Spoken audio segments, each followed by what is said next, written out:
Aftershock Live, the real new age movement station where you can find the best music and talk shows. Don't miss out.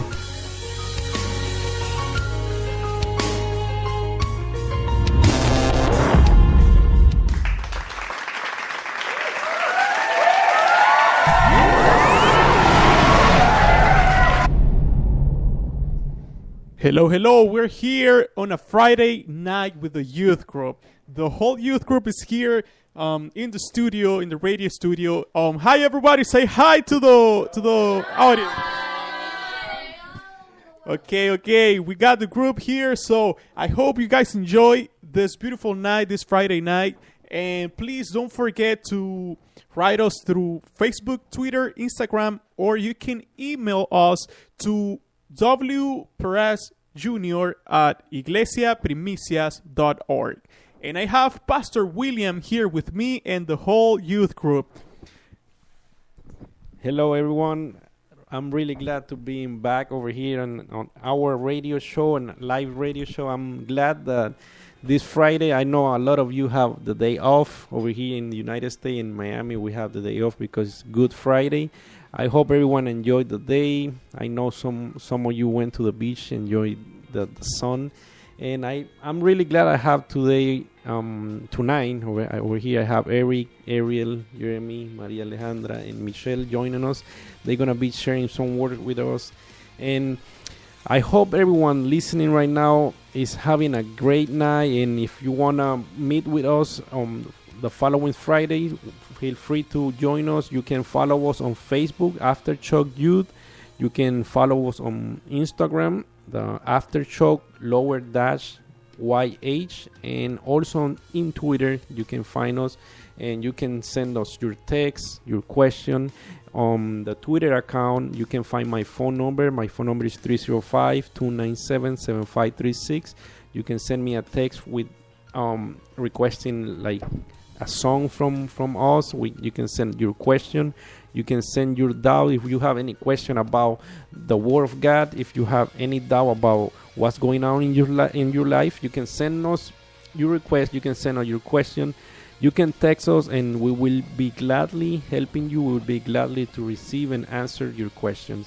So today I went to the beach, and I was with my son, and something really funny happened to me. And I was in the water, and I felt a sting. So something was stinging me. So I was checking my shorts, and I went and I found a little krill, right?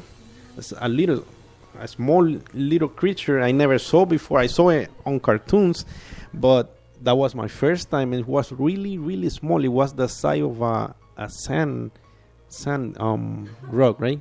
It was really, really small. It was really cool, Jeremy put it on a rock, and it was nice. It was a cool creature, and that's something that happened to me today. I was nervous because I thought it was a jellyfish, so I was gonna have a burn. So now we're gonna have our friends. They want to share something with us. They want to introduce themselves. They want to express something that God did to them through all these years. So I have Eric with me. Hello, Eric. Hello, William. My name's Eric Mendoza, and I'm 14 years old. I'm part of the youth group from Primicias Ministries. And the only thing I can really think of right now that I really have to thank the church of is that lately the drummer of the church is teaching me how to play the drums, so I can one day play in the church and praise God with the talent that he gave me. And that's everything. That's all I have to say. Thank you, Eric. Thank you very much. And we're glad because everything that happened in our life is from something that God has for us. God has planned for our life, and part of the plan from God to us is that we serve Him, we work for Him, we do stuff. Whatever you do in your everyday, you can do it for God in the church, and we do it because God did something for us, and God always do something for us every day of our life. Like for example, the first thing that God did for us, He sent His Son to the earth so He can die for us and save us from our sin. And we the only way to thanks God is working for Him, helping people, helping in the church, and all kind of different things that we can do for people. And that's the only way we can be thankful through God. And Eric want to be thankful playing the drums, and I heard him play before, and he's doing a great job. He's learning, and I hope we can have a youth group playing for us sometime in the near future. And now we have Ariel with us. She's gonna say something. She's gonna say hello, and she's gonna have a testimony, right? Hi, my name is Ariel Silva, and I'm 14 years old, and I'm part of the youth group Aftershock. And honestly, all I wanted to say is how there was a time period about a year and a half ago when my depression had started getting really bad, and I started self-harming more frequently. And well, it had gotten really bad, and I sought help from a fellow sister. And she started praying for me, and I started going more often to church, and it honestly helped me be able to go a few months clean, and it helped me through the depression that was very difficult to get out of. And I just wanted to praise God for being able to help me out of such a dark place. And yeah, that's great to know. And every time we have a problem, we have to look for the help from God. And Ariel, what would you tell somebody that is going through something like that? What's the first thing that comes to your mind that you can tell them and help them?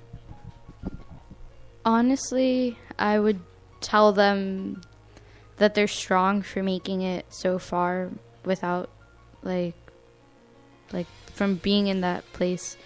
But I'll tell them that you can't get through it alone.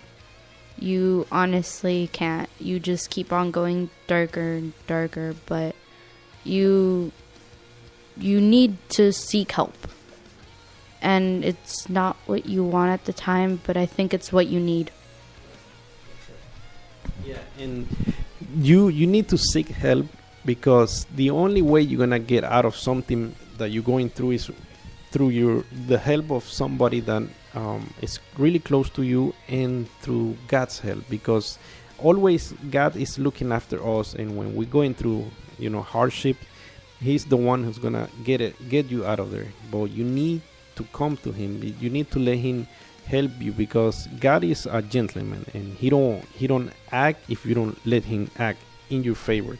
He is always trying to talk to you. He's always knocking at your door, because the Bible said that Jesus is knocking at the door of your heart, and if you open the door, He's gonna come in and have a dinner with you. But the only way He can come in if you open that door, if you let Him in, if you allow Him to help you, He's gonna help you. And like Ariel, she opened her heart for God, and He opened up herself to her fellow sister, the helper. And we're really glad, because when something like that happens, it's hard to share with people. You feel ashamed of doing something like that, but there's nothing that a lot of people go through, but whatever you go through is gonna help other people, to help them get out of whatever darkness they're going to. And we thanks Ariel, because she have the courage to share with us tonight what she went through and how she get out of it. And we have Maria Alejandra. She's gonna say something too. Thank you, Maria Alejandra, for being here. Hi, I'm Maria Alejandra. I'm Colombian. I just have to say that because Colombia is like the best country in the world. I wanted to invite all of you who are listening to read the Bible. if you don't have one, you can just Google it, really. Because I think the thing that helps us the most in life is to understand the love that God has for us. And I've been part of the church for a while, but I don't think I've been able to understand his love until recently, that I've been seeking him more and learning about him more, and it's amazing once you really understand what that love is really like, what that love really feels like, that there's really no place that you can go that is darker than his love and his light. And once you're able to feel it and understand it, you really will be able to get through everything. And it's not going to be a momentarily, I'm okay. No, it's going to be like, I'm good because God has my back. Like, nobody's going to come against me. Nobody can beat me because he's almighty and he's going to help you get through everything. You just need to understand what that love is really like. Thank you, Maria Alejandra. And yeah, God's love you so much that there's no way to express, there's no way how we can explain to people the way God's love us. And every time we go through something, God is always, behind us. He is always looking after us. He's always taking care of us. And I know you were trying to go into college, right? Into the college, and you did 3 tests, and you've been praying to God that He answered you, because you were kind of in the middle. You didn't know what to do, but God gave you an answer, right? Can you share that with us? Okay. I applied to 3 different schools, and for me, I know it was going to be a big decision in my life because, well, I'm 22 and right now that's like as big as it gets. And I fasted for about a month because I wanted to make sure that God was the one making that decision for me. I did not want to do anything that was not part of His perfect plan for my life, because we try to shape our lives and it just doesn't work out. But when you let Him take control, that's when things really work out. And I applied to UM, and I was like, there's no way that I'm going to get in there. But I left it up to God, and I got in. And I just got my letter saying that out of 2,700 applications, there were only 550 spots. And I was one of them. And it's been hard going to work and going to school and being involved in church, that I thought, how am I going to get in? There's really nothing spectacular that I'm doing here. But when you leave it up to Him, He makes sure He does what He has to do. That's true. And that's great that now we have a hurricane in the house now. Yeah, so we're glad because God, He's always watching after us, and it's spectacular because after applying, and a lot of people trying to get into college, and a lot of people trying to go into because UM is a really well-renowned college, and she got in because of God's favor in her life, because she loved God, she served God, and everything she does, I know, and because I know her, she's always thinking of God. She's always praising God, and anything that she does, she do it from her heart to God, to make God happy. And that's the way we have to act, because when we do something for God, he always He never accept nothing for free. He always pay us back. But that's not the reason we have to do stuff for God. But I want to share. We have a couple churches, friend of ours. There's a church in Homestead, and the pastor is Kendall. Pastor Miguel Mercedes. He has Ministerio Tierra Fértil, and the address is 12051 Southwest 131st Street in Miami, Florida, zip code 33186. They meet every Sunday at 11 a.m. Their phone number is 786